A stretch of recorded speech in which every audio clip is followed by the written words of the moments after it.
J'entends le tic-tic-tic-tic-tac, j'entends le tic-tac du moulin. J'entends le tic-tic-tic-tic-tac. Depuis au moins la Révolution, 1789, cette famille à qui appartenait le moulin, les générations se sont succédées. Et l'anecdote, c'est que à chaque génération, il a changé de nom, parce que c'est toujours les filles du meunier épousaient un meunier. Donc il a changé de nom à chaque génération.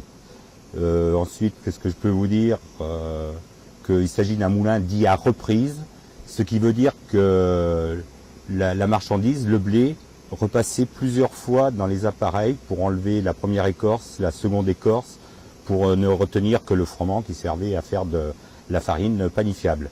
Laquelle farine était distribuée ensuite à tous les boulangers du secteur, les boulangeries de Nény, Chaillé, Le Tablier lorsqu'il y en avait une, et puis quelques boulangeries de La Roche-sur-Yon.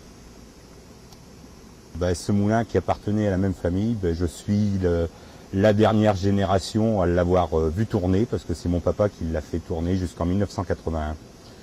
Donc ce moulin, jusqu'aux années précédant la guerre 14-18, il tournait qu'avec la force de l'eau.